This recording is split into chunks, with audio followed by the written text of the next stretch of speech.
Let's look at Tuesday in the NBA. There are 7 games for us to take a look at. We'll give our streaming options if you're going to stream, which you probably shouldn't. What we're watching for, all the things that are important. Michael Bolton. Thanks, Josh. It's Michael Bolton here, and it's time for another episode of the Locked On Fantasy Basketball Podcast. Let's get to it. Let's get to it, indeed. You are Locked On Fantasy Basketball, your daily fantasy basketball podcast, part of the Locked On Podcast Network.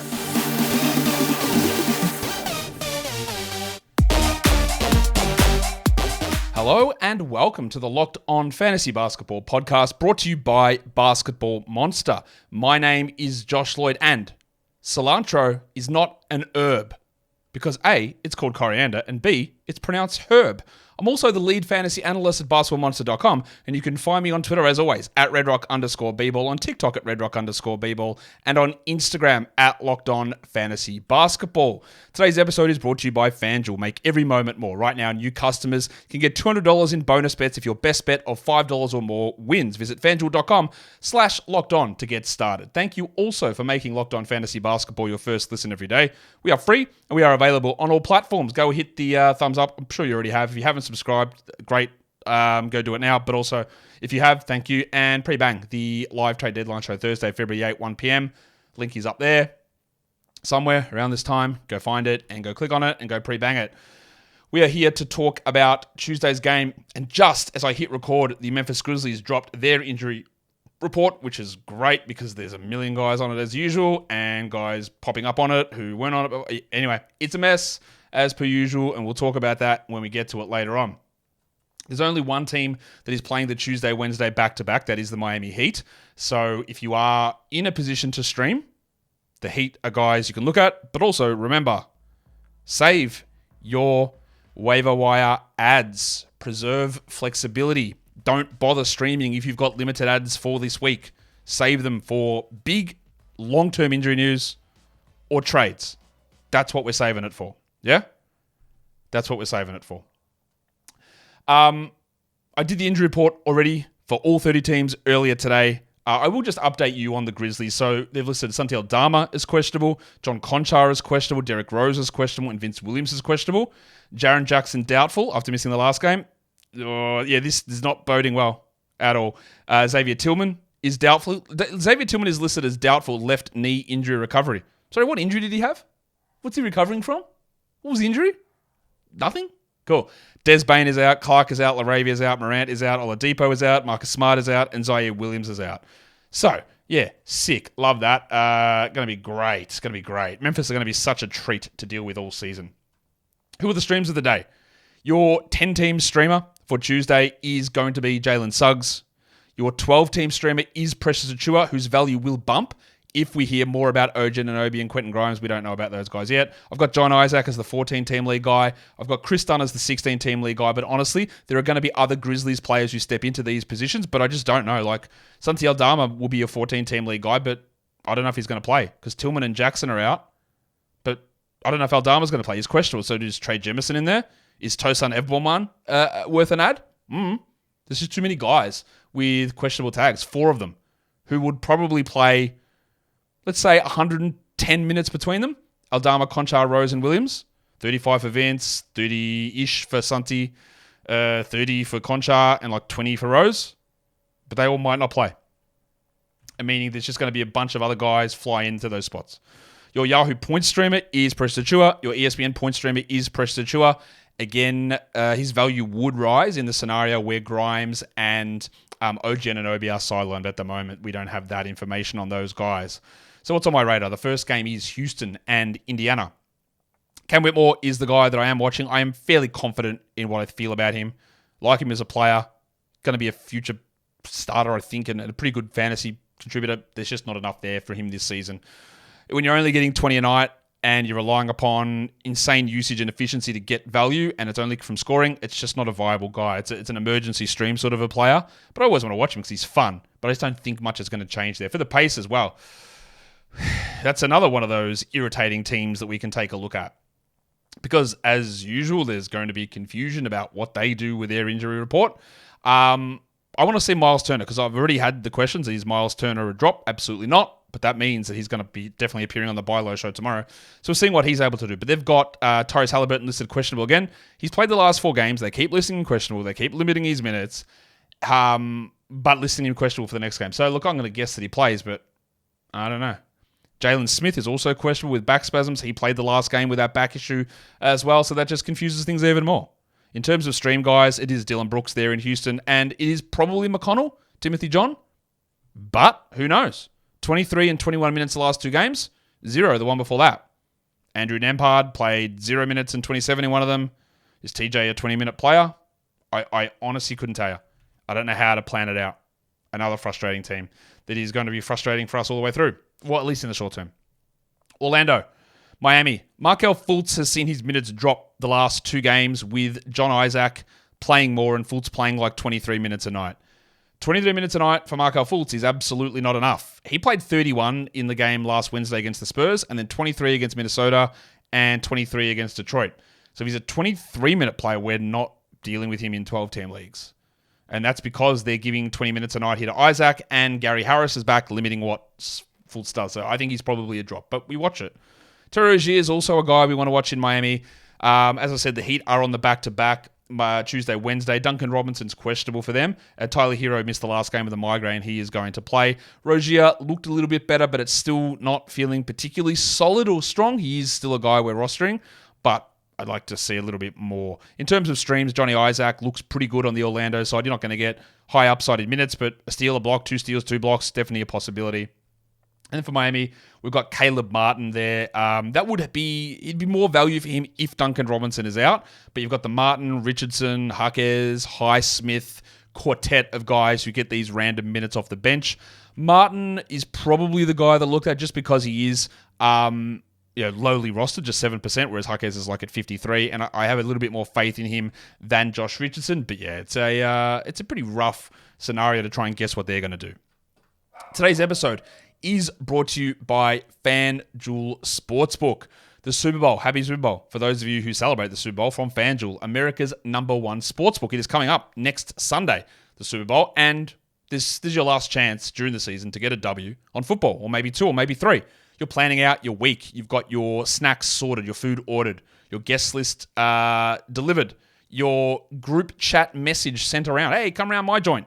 Bring your beers. We've got some tacos, whatever it is we're doing. All right, but have you got your super bet sorted? Because you can do that over at FanDuel. The winner of the game, easy. The winner of the MVP.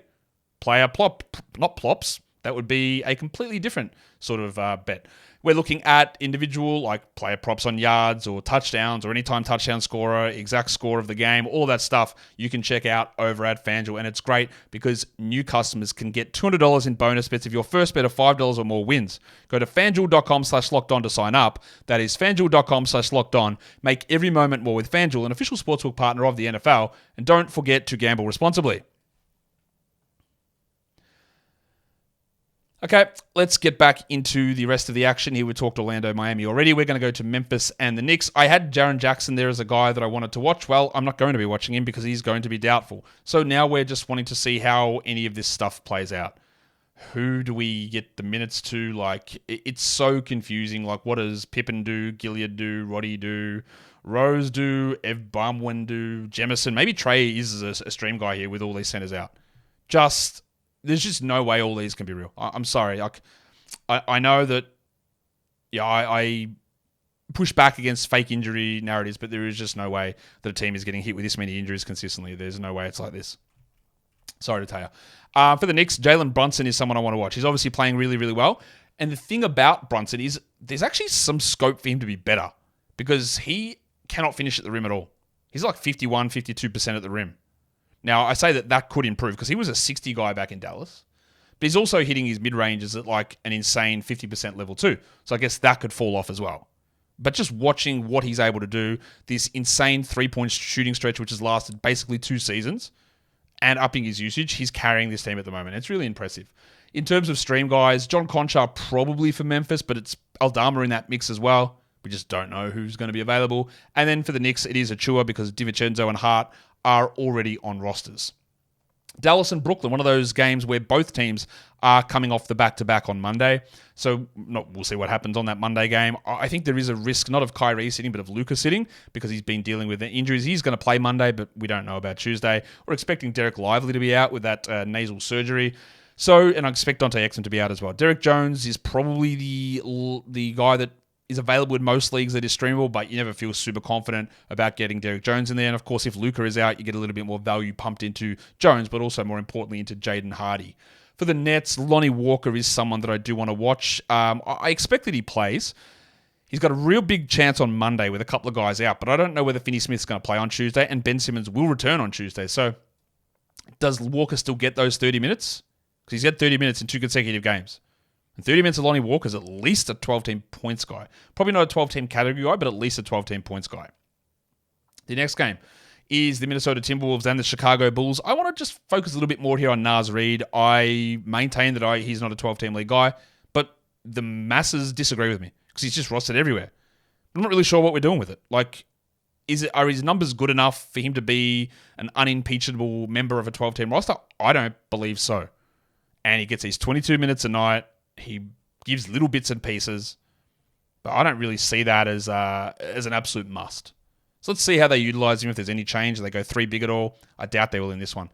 For the Bulls, DeMar DeRozan is someone I want to watch because the efficiency stuff has been a problem for him.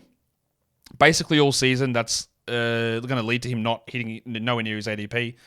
And it's just about like which way is that trending? Is it going to improve? What are his free throws doing? What are his defensive stats, which have been up as well? How does that all look? And his usage is actually down at the moment as well, DeMar. In terms of streams, Kyle Anderson is probably the Minnesota guy. And then Drummond has some stream value for the Bulls. But that's, of course, if you're looking for those big man stats. The next one is the Oklahoma City Thunder and the Utah Jazz. The Thunder have a bunch of guys who are questionable, so I don't know whether they're going to play. We're talking about Jalen Williams, Isaiah Joe, Kaysen Wallace, and Trey Mann. So there's a lot of opportunities that could open up there, in particular for someone like Josh Giddey, who played a ton of minutes last game, like 40 plus in that double overtime game against the Raptors. He also got benched to begin the second half, so that's why we want to watch. Like, what is this for Giddey? He played those 40 minutes, but played 19 the game before, 25 the game before, 19 the game before. If they're benching him for Pig Williams, then where are we at with him? With all these injuries, I'm going to hold him, but his role continues to be something we need to evaluate. For the Jazz, Jordan Clarkson is really struggling at the moment. His minutes are okay. They're not like blowing us away. He's 26 last game in a pretty interesting win against the Bucks, but 33 the game, 34 the game before that, 31 the game before that, 23, 31, 30, 22, 35, 35. So they're all over the place. So getting consistency, which I don't think we're going to get, is going to be key. I do think he's a rosterable player in 12s. I wouldn't say he's 100% a must. Well, by that I mean that he doesn't have to be on your team, but I would guess for somebody in your league, Jordan Clarkson does make sense. The stream guide is probably Lou Dort, but we got the good Lou Dort game last time. Him putting two together in a row, I don't really buy.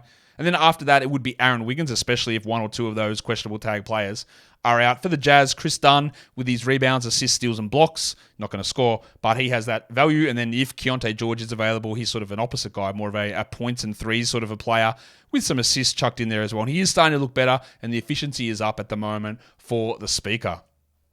Milwaukee and Phoenix. Damian Lillard was definitely injured last game. He was hobbling around. He couldn't get anything to fall.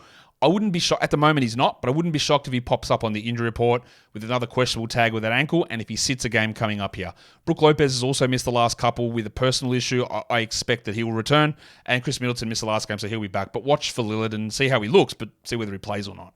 For the Suns, Bradley Beal. I don't know why I spelled Bradley Beal on that one. That's just fat fingers. Beal was great last game. He'd been shooting horribly prior to that one. Let's see if we can get some consistency going, Bealo. Do they get him more involved in what he's doing? Does he feel more comfortable in the offense? Or was that literally just because he was playing one of the worst defenses in the NBA in his former team, the Wizards? In terms of streams, Leaky Beasley looks like the guy in Milwaukee. Of course, Bobby Portis' value would rise if Brook Lopez is out. And, we know Doc Rivers really wants to give more minutes to Robin Lopez as well. So, for the Suns, Eric Gordon's always going to be that stream guy coming off the bench. If you're looking for bigs, you're going to be looking in the direction of Drusuf Eubanks. And I know that Drew is not short for Drusuf.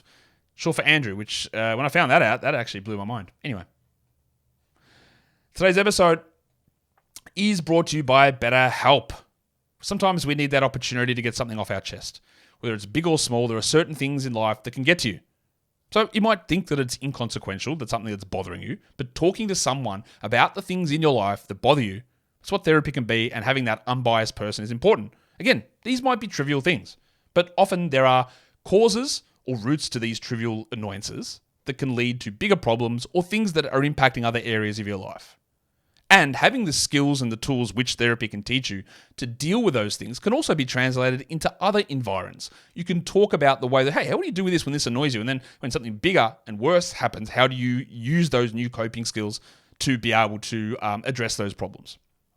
Therapy can be different for everybody. Most of us have bigger problems than what is happening with your favorite sports team, but doesn't always have to be. Just getting someone to talk to and get stuff off your chest every once in a while is good. If you're thinking about starting therapy, give BetterHelp a try. It's entirely online, designed to be flexible and suited to your schedule. Visit betterhelp.com/lockedonnba to get 10% off your first month.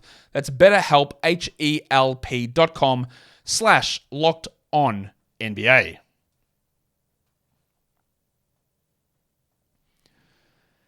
Okay, let's go through to the next bit that we need to talk about. Oh, is that the end of the games? Yeah, that's all the games done. There you go. That was a quick show. Let's talk chunks, Tuesday through Saturday. Remember, save your waiver wire ads this week. Save them. But if for some reason you've got unlimited ads or a ton of ads, we're getting chunky here. Tuesday through Saturday. The only high volume day during that time frame is the 11 games on Saturday. So we're going to focus a bit more on the Tuesday through Friday, Tuesday, Wednesday, Thursday, Friday period. Jalen Suggs has, and I've changed this up a little bit. Someone left some feedback. Hey, just put it down even if it is they're playing on a high volume day. So I am, and I'm going to highlight which one that is. So Jalen Suggs has got, but the value-wise here, it's going to be based on low volume days. Does that make sense? I'll tell you when they're playing, but the value proposition of these guys is based on low volume days. So Jalen Suggs has got the 2 low volume days, Tuesday, Thursday. He also plays on Saturday. Ayo Dosunmu plays on Tuesday, Thursday, and also plays on Saturday, the high volume day. I believe that adding Dosunmu is worth a waiver ad for this week. Suggs, I'm a bit on the borderline with, but he's still putting up good numbers. Leaky Beasley, actually the Bucks are the only team who have got the 3 games in 4 nights starting on Tuesday to give you that 3 quality game run, if that is in fact what you're looking to do. So Leaky Beasley, Tuesday, Thursday, Friday. Brandon Pajemski doesn't play on Tuesday, but he's got the Wednesday, Thursday, Saturday combo, so 2 quality games in there, and we're expecting that Wiggins misses maybe one of those games at least. Trey Murphy and the Pelicans have the Wednesday, Friday, Saturday. Now, of course, that Saturday is the back-to-back, so maybe Trey sits it. Maybe he doesn't. Maybe he sits on Friday, which would kill your Wednesday, Friday stream of Trey. And the other one is Al Horford, who's only got the 2 games in the next 5 days, but they're on the low volume days. It's Wednesday, Friday for Horford and Celtics. He's available in a lot of spots, and he's worth having at least because you're getting those that little benefit there. Would I waste a waiver move on Al Horford? Waiver move? Nope, I would not. 10-team streams. We start off with Jalen Suggs and Ayo Dosunmu on this list. TJ McConnell, although I'm very iffy on that. Markel Fultz is there, Jaden McDaniels, and John Isaac. A lot of guys who can provide that value, but again, save your waiver ads. We'll hit the graphic again. Just be really cautious. Is it worth scrounging an extra game on Tuesday and sacrificing an opportunity to get more value from streaming Thursday through Sunday and adding maybe a long-term piece because of the deadline? The answer is no, it's not. But ask yourself the question anyway. 12-team streams, we are looking at Achua. I've got Kennard, I've got Santi Aldama, but I don't know that he's going to play. Chris Dunn, Dylan Brooks, and Jalen Smith, who I also don't know whether he is going to play. For deeper leagues, we're looking at Andrew Nembhard. Again, that's iffy because the rotations are so all over the place in Indiana. Derek Jones, Muxie Kleber, who honestly, Kleber may not play. He's going to play Monday, but what if he sits the back-to-back? Quentin Grimes, who I don't know will be available. Simone Fontecchio, who's a pretty solid one there. And Flaming Mo Wagner, coming off the bench, who's a really, really high-level usage and efficiency scorer for the Magic. For Points League streaming for Tuesday, we're looking at Achua, Aldama, McConnell, Concha, again, no idea about the Memphis guys, Johnny Isaac, and the Duck, Luke Kennard, who isn't listed on the injury report, but is playing low minutes just to further add to our frustration. And that brings us to the end of a very short daily look ahead for Tuesday. Remember, just be cautious with your waiver ads, and also remember to go ahead and pre-bang the trade deadline show Thursday, February the 8th, 1 p.m. Go and hit like. Go jump over there. Thumb up this video. Subscribe to this video. Guys, we are done here. Thank you so much for listening, everyone. See ya.